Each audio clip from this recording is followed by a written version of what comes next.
தேவனுக்கே துதி, கனம், மகிமை உண்டாவதாக. அன்பான யூடியூப், ஃபேஸ்புக், வாட்ஸ்அப் நண்பர்களே, உங்கள் யாவரையும் ஆண்டவராக இயேசு கிறிஸ்து நாமத்தினாலே தேவக்கரம் ஊழியங்கள் சார்பாக வாரம் ஒரு செய்தி நிகழ்ச்சி உங்களை வாழ்த்து வரவேற்கிறேன்.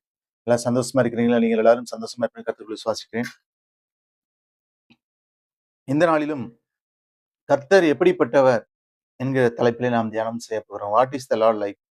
முதலாவது பார்க்கும்போது கர்த்தர் நம்மை நினைப்பவர்.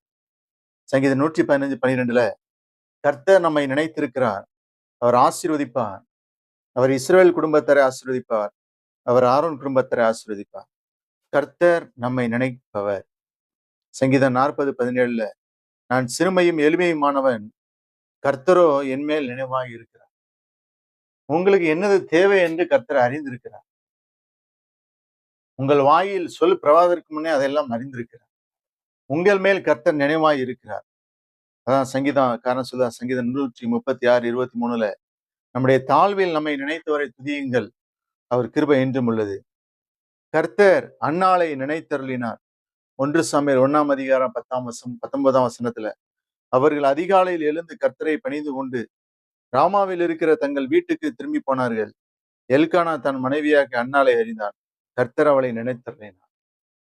அன்னாளுக்கு குழந்தை பாக்கியம் இல்லை, கர்த்தர் நினைத்தருளினார், குழந்தை பாக்கியத்தை கொடுத்தார். கர்த்தர் சிம்சோனை நினைத்தருளினார். நியாயாதிபதிகள் 16:28 அப்பொழுது சிம்சோன் கர்த்தரை நோக்கி கூப்பிட்டு, கர்த்தராய் ஆண்டவரே, நான் என் 2 கண்களுக்காக ஒரே திருவையாய் பெலிஸ்தர் கையிலே பழிவாங்கும்படிக்கு இந்த ஒரு விஷயம் மாத்திரம் என்னை நினைத்தருளும், தேவனை பலப்படுத்தும் என்று சொல்லி தேவன் அவனை நினைத்தருளினார். எசேக்கியாவை நினைத்தருளினார்.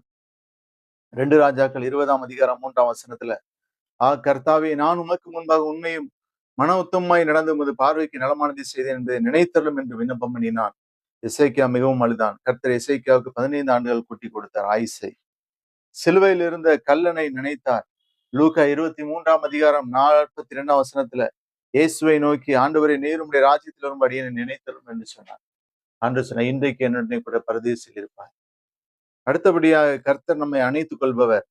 லூக்கா 19:20 கெட்ட குமாரனை மன்னித்து மறந்து கட்டி அணைத்து மீட்டு மகனாக சேர்த்து கொண்ட தகப்பனை குறித்து நமக்கு தெரியும். அதே போலத்தான் கர்த்தர் நம்மையும் அணைத்துக் கொள்வார். மார்க் 10:16 13 முதல் 16 சிறு பிள்ளைகளை அணைத்து ஆசீர்வதித்தார் என்று சொல்லி நாம் பார்க்கிறோம். மார்க் 9:36 ஒரு சிறு பிள்ளையை எடுத்து அதை அவர்கள் நடுவே நிறுத்தி அதை அணைத்துக் கொண்டு என்று சொல்லி நாம் பார்க்கிறோம். அது மாத்திரமல்ல, ஒருவனை அவன் தாய் தேற்றுவது போல நம்மை தேற்றுகிறார். ஏசாயா 66:13 பிரியமானவர்களை, யோவான் 13:23 இயேசுவுக்கு அன்பாய் இருந்த சீடன் இயேசுவின் மார்பிலை சாய்ந்து கொண்டிருந்தார் என்று சொல்லி நாம் பார்க்கிறோம். அது மாத்திரமல்ல, கர்த்தர் நம்மை இணைத்துக் கொள்வார். ஏசாயா 54:7-8 இமைப்பொழுதே உன்னை கைவிட்டேன், ஆனாலும் உருக்கமான இரக்கங்களால் உன்னை சேர்த்துக் கொள்வேன். அற்பகாலம் மூண்ட கோபத்தினால் என் முகத்தை இமைப்பொழுது உனக்கு மறைத்தேன், ஆனாலும் நித்திய கிருபையுடன் உனக்கு இறங்குவேன் என்று கர்த்தராகிய மீட்பர் சொல்கிறார். சங்கீதம் 27:10 என் தகப்பனின் தாயும் என்னை கைவிட்டாலும் கர்த்தர் என்னை சேர்த்துக் கொள்வார் என்று சொல்லி நாம் பார்க்கிறோம். கர்த்தர் நம்மை இணைத்துக் கொள்வார்.